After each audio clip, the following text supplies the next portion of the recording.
Hello and welcome to another segment of the East Brunswick Advisory Health Council's Wellness Spotlight.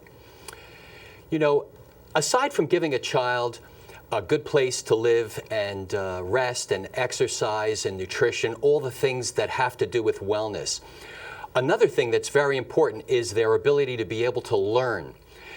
There's probably nothing that's more important on a child's ability to be able to take care of themselves as an adult, something that impacts on their self-esteem, their ability to be able to process information and relate to the world around them, than their ability to be able to learn and speak effectively.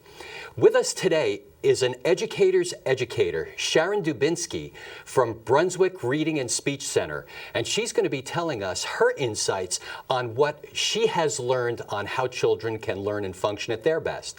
Welcome to the Wellness Spotlight, Sharon. Thank you, and I'm glad I'm here, and thank you very much for having me.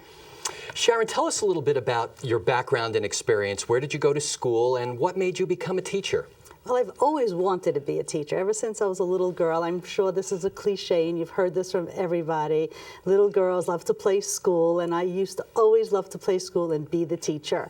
I used to volunteer when I was in elementary school to be a buddy for the first graders so I can teach them. I would volunteer in the summertime to teach on a summer program. I've always wanted that. I went to Queens College. I lived in Queens. I went to Queens College, and I majored in elementary education. So you're originally from New York? I'm originally from New York. And then after that, I went to NYU, and I got a master's in recreational therapy. After that, I taught private school, had children, moved to New Jersey. Didn't go back to school right away. I stayed home with my children, and when I started going back and subbing in schools, I decided, you know, something, I really would like to try something different. So I got a job in a private special ed school, loved working with special needs children, went back to school, and then became a special education teacher. And you have more degrees than a thermometer. Tell us about the degrees that you hold, Sharon. Okay, well, I hold licensed in elementary education and in special education. I have a degree in, it's a degree in learning disabilities. I'm an LDTC, so I work on a child study team in North Brunswick. I'm the learning consultant. I'm a dyslexia specialist. I'm an Orton Gillingham trainer, which is a special reading program. And you've been a teacher for about 40 years. 40 years? Yes.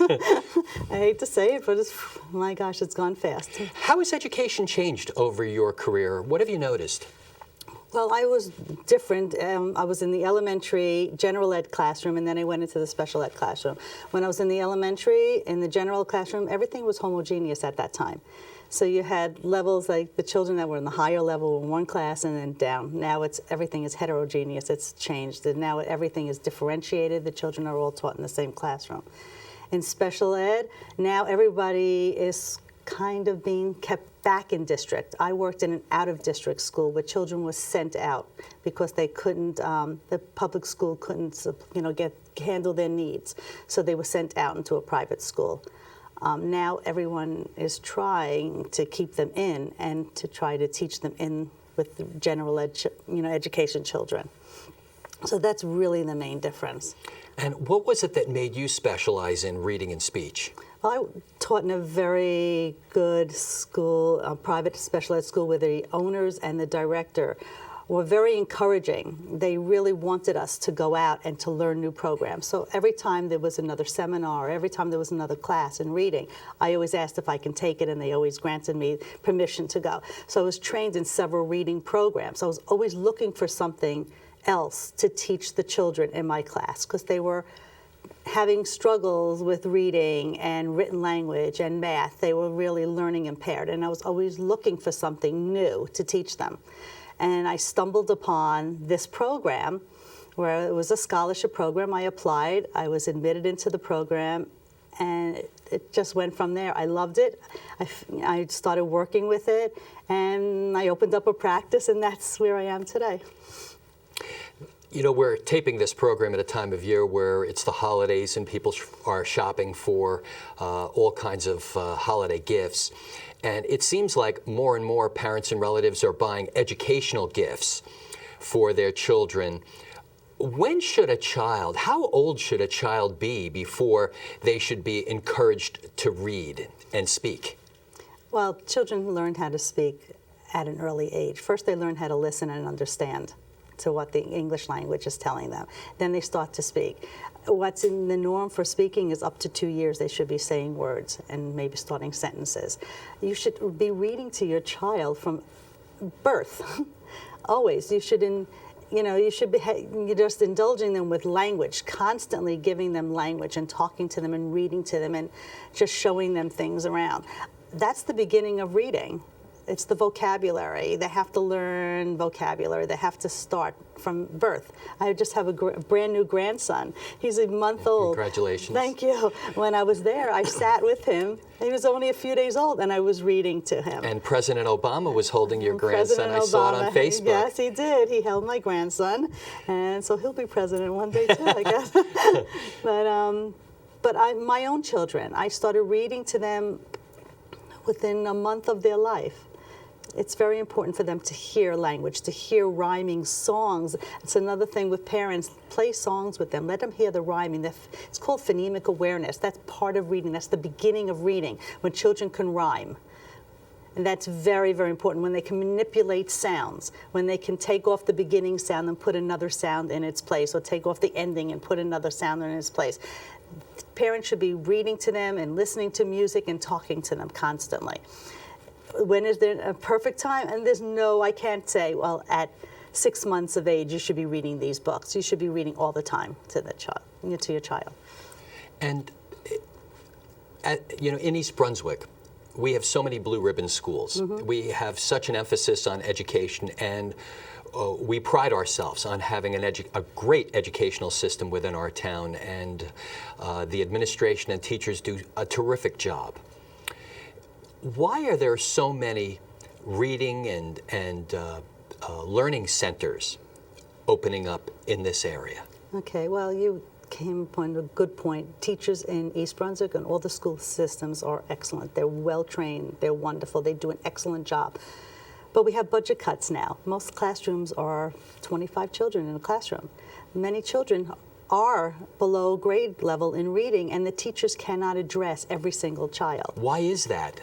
Why is the fact why are the children below grade level in reading? There are just, well, first of all, sometimes the curriculum is a little too hard for the children, and there are just lots of children out there that have reading difficulties. Teachers aren't trained to teach in the way that I'm trained to teach. They don't start, the curriculums are different now. They don't start at the phonetic level, which is teaching sounds and how they blend. Maybe in first grade, they do that, or in kindergarten, but they don't follow through in the upper grades, and some of these children need that. They need to learn the rules of spelling, the sounds that the letters make, the combinations of the letters, and that will lead into more a fluent reader. Teachers don't have the ability, they don't have the time to spend and give each child that one-on-one attention that they need. So there are lots of learning centers that open up, but not every learning center has the same programs that I have that can help and enable children to become better readers. When should a parent be concerned about their child's ability to read?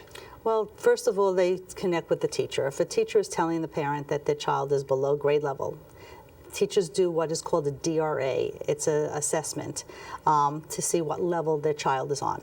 All right, so if they're below grade level, they will, tell the parent, obviously, or the report cards. But a parent themselves, when they're seeing a child at home, if they're struggling with homework, if they're struggling with reading, if they're saying, I hate to read, I don't want to read, or when they read, if they're haltingly, reading, they read word by word instead of fluent as if you're having a normal conversation, if they delete words, if they leave off endings, if they're inserting other words, if they're having a hard time comprehending what they're reading, that's a red flag. That's something is going on, and that should be looked at. And what do you recommend parents do in a situation like that? What would be the course of response? Well, first they have to contact the teacher. That's really very important, to find out what's going on in the classroom. What is the teacher doing to help that child? Maybe the teacher can do something different. Maybe she can modify the work, give some accommodations in the classroom. But if that doesn't work, then I think it's up to the parent to be the best advocate for their child and go further and go outside looking for help. And that's where you would come in. That's where I come in. So tell us about you and Brunswick Reading and Speech Center and the program or programs that you offer and how they're distinguished from any other programs in the area. Okay, well, I offer a very specific reading program. It was designed actually for dyslexic people, but it can be used for anybody with a reading disability. What distinguishes me from any of the other reading or learning centers, especially the big franchises, is that I'm very specific, I'm very well trained. I have to go through 2 years of intense training just to learn the program. So anybody who works for me has to go through the same 2 years of intense training to be in my center, to work with children. The other centers, they hire teachers who are excellent, but they're not trained in this special program. They do mostly homework, some reading, and they work in small groups. I only work one-on-one. So I give that child the individual attention that they need, starting at the level where they need to start. And what's the range in age of the students that you accept into your program? I go from kindergarten up through high school. And I know that your program is booming. You basically have a waiting list practice at this point right now. Who do you tend to attract to you, and how far do they come? Well, I have children that are coming from Milltown, mostly East Brunswick, some from Monroe, some from South River. Anywhere in the area where they've heard about me or read articles that I've written in the Sentinel or have my ads out. Mostly it's word of mouth, and people have just referred me. And in your program, in addition to the personalized service that you give, speak a little bit more about the specifics of your program. It's called Orton-Gillingham? It's an Orton-Gillingham program, which is a multi-sensory approach to reading, which means it uses many different senses. So it's visual. The child sees, let's say we're teaching a letter T. So they see the letter T. I say that's a letter T. It says T. Then I have them trace it, so it's tactile. They're touching it, they're tracing it. They heard me say it. They heard me say the sound, so that's auditory. And then it's kinesthetic because I use large muscle groups to trace, to air spell, to write it up in the air. So they're using all these different modems to trigger the brain to remember what that sound is and what the letter is and what the sound is. And then we use different techniques to connect those letters together to make words. I know that your students absolutely love you. I love them. It's more than just teaching. You really connect with them. You do. You become very, it's a personal thing. When a child is struggling in school, the parents are the ones that I need to talk to more than the children. I need to give the parents hope that their children will succeed, that their children will do well. And so many parents come up to me and they thank me because their child, I have children, they're thanking me. They're on honor roll this year. They've increased their grades in language arts. They're feeling better. Their self-esteem is going up. Their confidence is going up. The parents are coming in smiling. That's what I like to see. The children, we have fun. We work together, and that's okay. I want the parents to feel that their child is really accomplishing something. And I'm there for the parents. I advocate for them. I tell them how to deal with child study teams in their school, what questions to ask their teachers, what they should be doing if the child does go to child study team, if they're referred and need to be tested, what to do and what to ask, and then to let me see the report so I can go over them with them and explain everything and how to proceed from there. So it's not just that I'm teaching reading to children, I'm also engaged with the family. Do you ever have challenges in working with the parents and the child? Or are some parents in denial about how their children are performing? Some parents are, but most parents really want their child to succeed and they want the help. Some parents feel that it's too much work after school to come in, to go to do things at home for homework. But most of the time, I'll say 99% of the parents are willing to do anything to help their child succeed in school. What else do you see as part of the process in enabling a child to learn well? It's got to be more than just instructional things.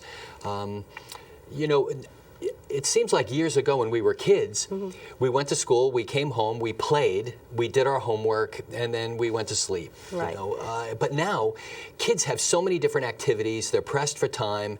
They're sitting a lot, doing social networking. It's got to be a lot tougher as a teacher because you have so many things to compete with. Right. Well, many kids now are just on their Game Boys or whatever, you know, those systems they're playing. They're not engaged in reading. They're not engaged in sports, playing outside. We used to just play outside.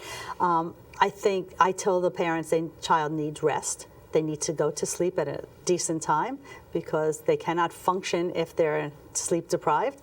They need proper nutrition. They cannot be eating junk food all day long. They have to eat lots of fruits and vegetables and protein, and they have to, you know, eat well-balanced meals. So a good breakfast in the morning before they go to school? Excellent breakfast in the morning. It's really important. And many times if there are parents that can't afford it, schools give free breakfast, so they should be eating breakfast. There's no excuse for a child not to have breakfast in the morning. And I also recommend that since learning has to do with the brain, and the brain is part of the central nervous system, that I recommend that they go for a chiropractic visit so they can check the central nervous system, make sure everything is in alignment, make sure everything is functioning fine, and then we can proceed from there. Because if something is wrong with their central nervous system, that's going to impact not only their learning in school, but for their ability to learn with me. That's right, because you live your life through your nervous system, and that impacts your ability to not only relate to yourself, but to process information in the world around you. For everything, right. So I always recommend, you know, a checkup with a chiropractor. Do you help adults too? I don't help adults. I've never worked with adults. I rather work with children. Why is that? I'm curious. I love kids, and I think they're starting out. Children are at the basis. They're the ones that are going to be our leaders. They're the ones that are going to run the companies. They're the ones that are going to be teaching, you know, other children, future, you know, in the future they'll be the teachers. They need the basis. They need to learn how to read, how to be successful, how to be confident.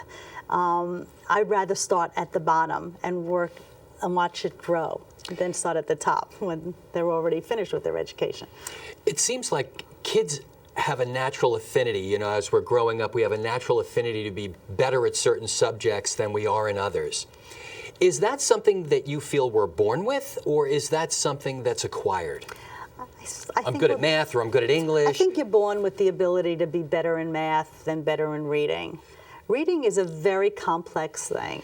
We weren't wired for reading. We were wired for conversation like we're doing now. We're wired for talking. We weren't wired for reading. Reading is really something that you have to be taught. Math is more concrete. You can use blocks to add a number line. You can see it. You know, reading is something that you can't just see. It's something, it's very cognitive. It's very, you know, it has to do with the brain. It's something that really needs to be taught. But I do think that children are, when they're born, some are better in math and some are better in reading. Now, is it important to be just as good in both? In other words, if you're at a certain level, for example, in math, and arbitrarily speaking, you're an A student in math, but a C student in English, does that mean that they should work with you to bring their C up to an A level? Well, reading encompasses all subjects. It's for social studies, for science, and even for math. They have to be able to read a word problem to figure it out. So they might be doing well in math if they have just the numbers in front of them, but if they have to read a word problem and figure it out and see what the extraneous information is in there that doesn't need to be in there, if they need to understand the words, yes, then they need to see me. And they need to start, you know, understanding and reading better. That's very interesting. Yes, I guess you would say that reading, the ability to read, is the foundation for all other learning. Absolutely. Absolutely. You have to learn, you have to be a good reader, or you have to be a competent reader to do well in other subjects. How much do you feel a child should read a day? At least a half an hour a day, at least, minimum. As you get older, it should be more. And do you have suggestions on the content of that reading? I guess it's age dependent. It's age dependent, and also I work with children who are dyslexic, so they have a special learning disability. So they're average to above average intelligence. So maybe they cannot read at their intellectual ability or at their grade level. So I tell parents to either read to them or to get books on tape, because their listening ability is so much higher than their reading. So at least they hear the vocabulary, at least they're inundated with all that language, with the beautiful language that we have, and they can follow along with a book and listen at the same time. I really recommend that parents read with their children. They share read. They read at night. It's such a great time to bond when they're going to sleep, to sit together. You read one page, I'll read another. And then the parent can question the child and see if they're comprehending what's going on. Can you talk a little bit about dyslexia? I know it's your specialty. What is dyslexia, and what percentage of the population is dyslexic? Dyslexia is a special reading disability, where it's actually a language-based learning disability, where you see it more in a child's writing. It's not so much flipping B's and D's. It's a sound symbol awareness. A sound symbol means there's a symbol, the letter, and they don't know the sound to that letter, so they can't put the sounds together to make words. That's what they have a difficult time doing. So many children will flip words, will add different words. So if they say the word house, they might say home. Many times if they say the word was, they say saw. They can flip the whole word backwards. That's what dyslexia really is. It's a language-based reading disorder. It's the reading more from the right, to get technical, more from the right side of the brain than from the left side of the brain. So we have to forge pathways from the right side over to the left side to help them read appropriately. Basically working with them to help make better brain connections to process Absolutely. Information better. Right. And how long does it take for you to be able to start seeing results with that type of a client? Well, usually you see results almost immediately in certain aspects. You don't see results right away overall. I mean, you don't see them going up grade levels like the first session that you have. But you will see within 6 months, you see that they have gone up grade levels. You see their ability to read has increased because they feel more confident. They're able to take risks now where they never did before. They're looking and they're starting to sound out words. I teach them how to finger spell, which is to put the sounds on their fingers. And when they put the sounds on their fingers, all of a sudden they're able to spell. When you look at a dyslexic person, it's not so much the reading that you notice, it's the writing. When you see poor writing, and I don't mean handwriting, the spelling of words, the way they put the words down on paper, how they follow their thought pattern, that has to be taught, that has to be changed, and we do that through this program. And where does dyslexia actually come from? Is it something that you're born with, or is it something that's acquired because of something that happened either in utero or that happened after the birth process? Well, dyslexia is usually a genetic disorder. It's handed down from one parent or one family member. It could be grandparents, aunts, or uncles from one to another. It used to be thought of that it was just males that were dyslexic, but now they found out that females and males are equally dyslexic. I mean, you have just as many girls as you do boys. Do you know what percentage of the population? About 10% of the population is dyslexic. And there are some very famous people that are dyslexic. Cher, Whoopi Goldberg, Tom Cruise, Walt Disney, Winston Churchill, Henry Winkler.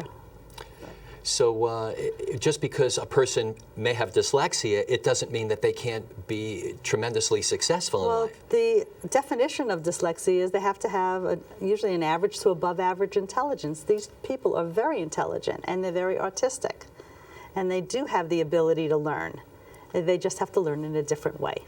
And you help make that happen through your this program, we help that happen. We help children learn how to read and how to spell and how to write and how to be, when they feel better about themselves when they're doing this, they become more productive. Does your program help a person who's not a dyslexic? Absolutely. This program can help any child that's having a reading disability. In fact, I have children that come in just for comprehension. They're having they read fine. When you listen to them, they're reading, they're perfect in what they're reading, but they're not comprehending. So I have some students that all we do is read and do the comprehension work.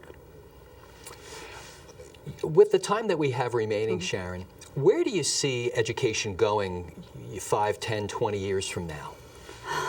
You know, you've been an educator for 40 years. You've seen plenty of change that's taken place. Right. What do you think is going to happen in the future? Well, right now, I know what's happening in my school district. We're training more and more teachers to be able to do this type of a reading program in school to help children from the very basics, you know, from kindergarten up. And you're a teacher's teacher, so you're actually certified. I'm a trainer, so I've trained teachers how to do this program. In this program. In this program.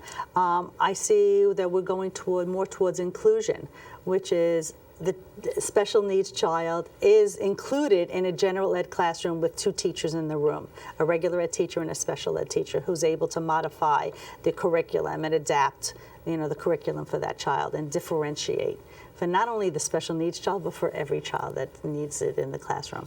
Is it necessary to do this program one-to-one, or do you foresee the possibility of home-based programs later on? I don't see this particular program as a home-based program. This you have to be specifically trained in.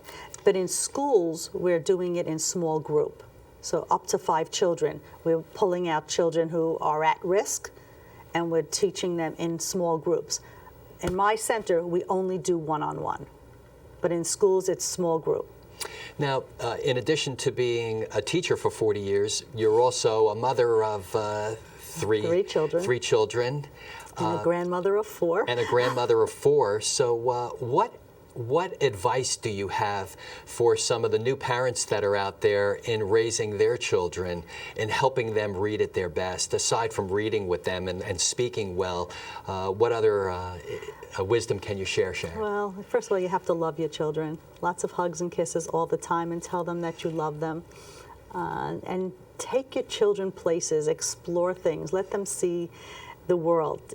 I don't mean travel to exotic places, like when I just came from Thailand. I don't mean to take your child on a trip to Thailand, but take them to museums, take them to zoos, go into Manhattan and walk around and explore and talk to them. They need to hear language. They need to be exposed to, you know, to culture. Take them to concerts. You know, let them hear other aspects of life. And do you work with children that also speak other languages other than English? Yes, I do. But it doesn't affect what I do in my center. There are some children that are bilingual, and sometimes it is affecting their ability to learn English. So we have ESL classes in schools that help that. We do offer an ESL program for adults in my center now. So that's just for adults, not for children, because they're getting that in school. But it doesn't affect the way I teach a child how to read. Sharon Dubinksy of Brunswick Reading and Speech Center, thank you so much for coming on the program today and sharing your insights with us. We really appreciate it. Thank you for having me. I appreciate that. And thank you also to all of the teachers and administration within the Township of East Brunswick for the wonderful job that you do, helping to educate all of our children and in making our future a brighter place. I'm Dr. Ken Friedman, President of the East Brunswick Advisory Health Council, thanking you once again for tuning in to another segment of the East Brunswick Advisory Health Council's Wellness Spotlight, and reminding you that wellness works when you work it.